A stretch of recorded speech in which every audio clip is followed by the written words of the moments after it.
Is your real estate agent asking you to sign an agreement exclusively to work with him or her? You need to watch this video to understand what you're signing and the importance to make sure that you are protecting yourself as a buyer.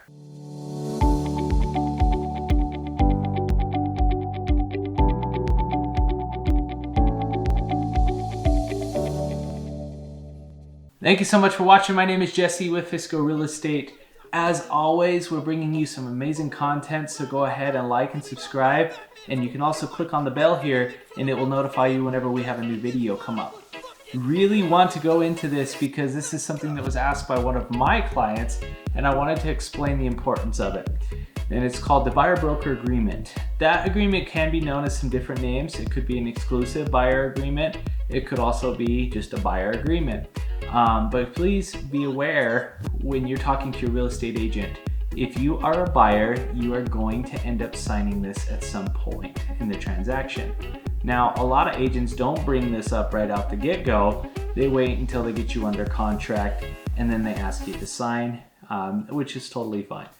But state laws have really tightened down to actually have the agents get this signed before they show properties. So I want to talk to you about this and make sure that you truly understand, because there's a lot of information and we've seen some people not have a problem with it. We've seen others that have been really hurt by it. So let's jump right in. The major thing that I want to stress out to you as a buyer is that although your real estate agent says, I'm working for you for free, they truly are not. In the buyer agreement, it says that you as the buyer have the sole responsibility to compensate your agent up to blank. And that is a section where the agent will usually put in 3% or 5% or some sort of percentage based off of what the local buyer's agent commission is. And that will say that you have the responsibility. However, that responsibility can be satisfied by the seller if the seller offers a commission. So what does that mean? Well, if you sign this agreement and it says 5%, but the seller only offers 3%, you technically as a buyer owe your agent the other 2%. So be prepared for that. There's always going to be a different commission offered by the seller, but when you sign this agreement, be prepared that that agreement is binding and will make you or force you legally to pay the agent the difference if that difference has not been satisfied by a seller. So keep that in mind. Number 2, the timelines on these things. Every agent is going to just put in a timeline based off of what the normal market is. It can be a month, it could be 6 months, and I've seen some timelines as high as 2 years. Those timelines stick with it, and those timelines stick with the contract. So what does that mean for you? That means that if you start looking at properties after you've signed this document, and after a month of looking, you really don't like this agent, and you've signed a document that has a 1-year timeline, you are essentially tied into a commitment with this agent for the next year.